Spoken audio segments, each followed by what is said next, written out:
The Jersey Devil, without a doubt, New Jersey's oldest, most enduring, and important piece of folklore is the tale of the infamous Jersey Devil. For close to 300 years now, Jerseyans have told tales of this mythical beast that stalks the Pine Barrens and terrorizes local residents.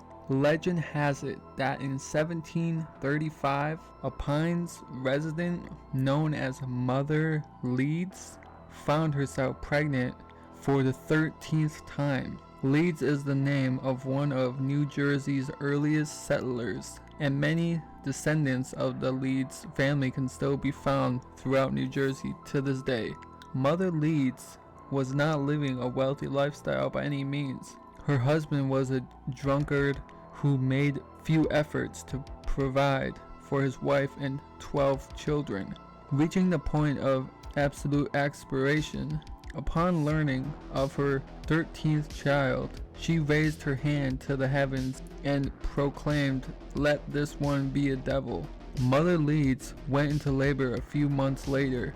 On a stormy night, no longer mindful of the curse she has uttered previously regarding her unborn child, her children and husband huddled together in one room of their Leeds Point home, while local midwives gathered to deliver the baby in another.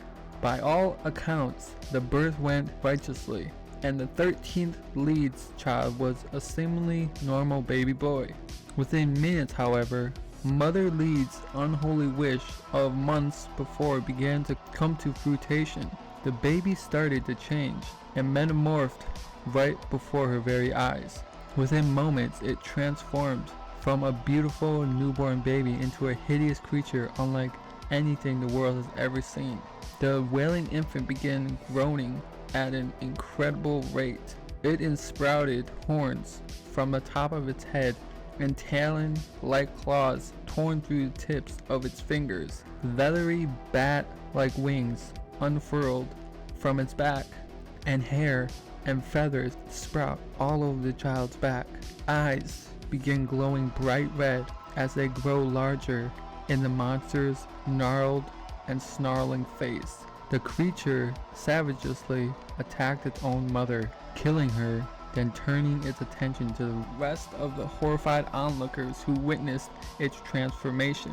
It flew at them, clawing and biting, voicing unearthly shrieks the entire time. It tore the midwives limb from limb, maiming some and killing others, then knocked down the door to the next room where its own father and siblings cowered in fear and attacked them all, killing as many as it could. Those who survived to tell the tale then watched in horror as the rotten beast sprinted to the chimney and flew up it, destroying it on the way and leaving a pile of rubble in its wake. The creature then made good its escape into the darkness and desolation of the Pine Barrens, where it has lived ever since. To this day, the creature, known varyingly as the Leeds Devil and the Jersey Devil, claims the Pines as its own and terrorizes any who are unfortunate enough to encounter it. In 18th and 19th centuries, the Jersey Devil was spotted throughout the Pine Barrens region, frightening local residents and any of those brave enough to traverse the vast, undeveloped expanses of New Jersey's southern reaches. Unearthly wails were often reported emanating from the dark forests and swampy bogs, and the slaughter of domesticated animals would invariably be attributed to the Phantom of the Pines. Over the years, the legend of the Leeds Devil grew, occasionally even overstepping the boundaries of its rural Pine Barrens haunt to terrorize local towns and cities. The most infamous of these incidents during the week of January 16th through the 23rd of 1909. Early in the week, reports started emerging from all across the Delaware Valley that strange tracks were being found in the snow. The mysterious footprints went over and under fences, through fields, and backyards, and across the rooftops of homes. They were even reported in the large city of Camden and Philadelphia. Panic immediately began to spread, and possessors formed in more than one town. Fear and intrigue grew even greater when it was reported that the bloodhounds refused to follow the unidentified creature's trail in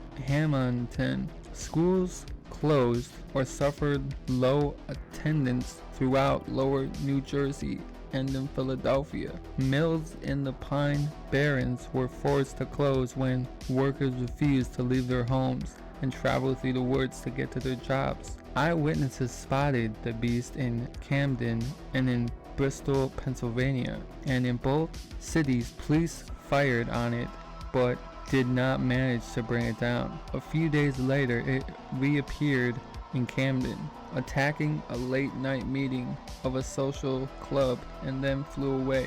Early that day, it appeared in Haddon Heights, terrorizing a trolley car full of passengers before flying away. Witnesses claimed that it looked like a large flying kangaroo. Another trolley car full of people saw it in Burlington when it scurried across the tracks in front of their car. In West Collingswood, it appeared on the roof of a house and was described as an ostrich-like creature. Firemen turned their hoses upon it, but it attacked them and then flew away. The entire week, people reported that their livestock, particularly their chickens, were being slaughtered. This was most widespread in the towns of Bridgington and Millville.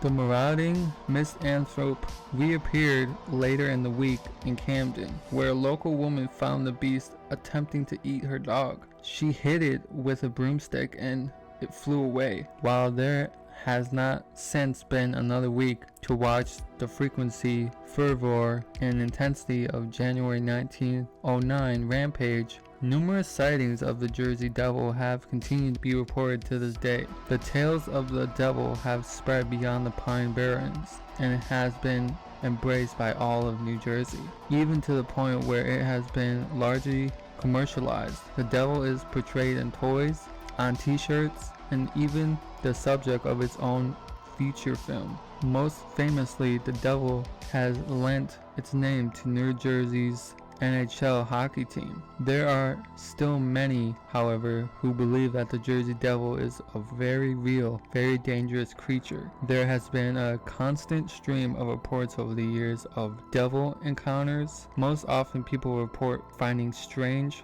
unidentifiable tracks in sand soil in desolate areas of the Pine Barrens. Some reports claim that they are the footprints of a strange bird, while others say that they closely resemble hoof prints. Although whatever it is walks on just two legs, there have even been a substantial amount of reports that describe the tracks as being cloven, as well cited descriptions of the feet hooves of a more famous devil/Satan. While less frequent, there are still occasional reports of people who see more than just tracks and manage to catch a glimpse of the old Jersey Devil himself. He is most commonly described as having the body of a kangaroo, the head of a dog, the face of a horse, large leathery wings, antlers similar to those of a deer, a forked reptilian tail, and intimidating claws. While some Jerseyans embrace the devil as nothing more than a